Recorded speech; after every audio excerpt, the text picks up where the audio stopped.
aids. And then, people with wet wipes too.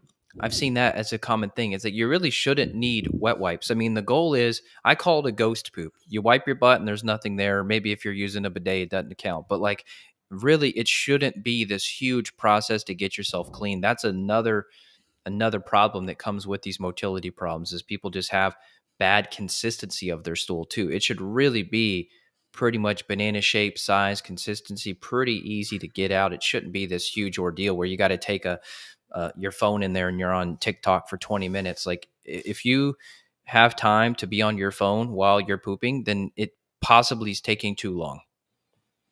Yeah, I mean, I'm a big fan. You should just be able to move that bowel, and there shouldn't be a ton of wiping. The ton of wiping is usually because of the fat in the stool. So I'm a big fan of using bidets. It's like taking a shower every single time you have a poop. It's just like more sanitary, more clean, and it's just easier, especially if you are having bowel motility and you are going 4 or 5 times a day. Sometimes the wiping can be a little bit irritating if you're on the fence of having hemorrhoids. So if you have hemorrhoids or you're close to it in that area, using a bidet is much more gentle. And then you can do it right after you have your BM. You have your BM, flip the switch, 5-10 seconds, and then it's clean. Because I see it with my kids, right? I'm not sure you have it happen. They go in the bathroom, they have their number 2, whatever. They sit for 10 minutes and they're like, I need help wiping. And then everything's all dry. And I'm just like, oh my gosh. And then I have to do wet wipes because everything's just like, you can't. So it's just a disaster, right? Yeah. So obviously bidet, wonderful for that. Less irritation on that rectum anus area. So much better from an inflammatory standpoint. Now, you were talking about you're talking about the wiping, right? So if we're seeing that, it means there's not fat being digested properly. So that's where we're going to be plugging in more hydrochloric acid, more enzymes, especially enzymes that are high in lipase, because lipase helps break down fat. And we may want to add in bile support too. So are you having that upper right quadrant pain at all? Is there any inflammation up there? Right? Do your stools float? Do they look gray or blonde colored? So that's where we'd want to plug in bile. Now, if you don't have enough bile, guess what? Bile has a mild acidic aspect to it. That's why it's a bile acid, and it creates an antimicrobial environment.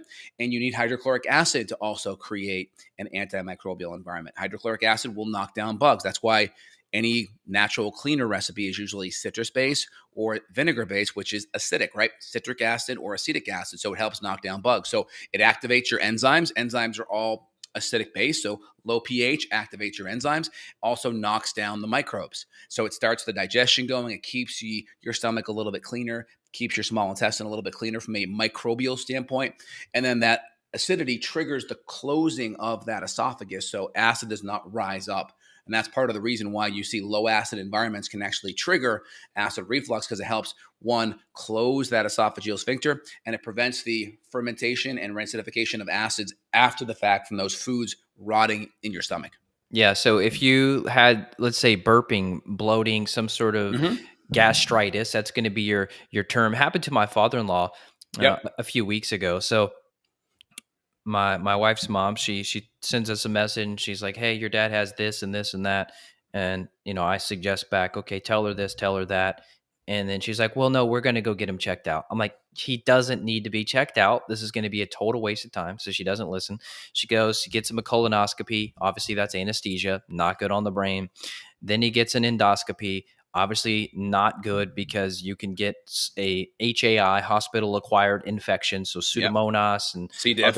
C. diff. There's other bacteria you can get just from a simple procedure like an endoscopy. And guess what they come back with? Colonoscopy is perfect, no issues, but the esophagus is inflamed, and so they say gastritis and possibly getting into Barrett's esophagus, which, as you and I know, this is like a chronic issue where there's been an issue with the sphincter there. There's been some acid backwashing into the esophagus and has created damage. And so the only recommendation, acid blocker. I'm like, don't do it. Can't do it. So, I tried to save them from that, but you would think our families are like the healthiest people ever, but they don't listen to us in most cases. So, it says in the Bible, you're never a prophet in your own town. So it does not matter how much you know or how well informed you are.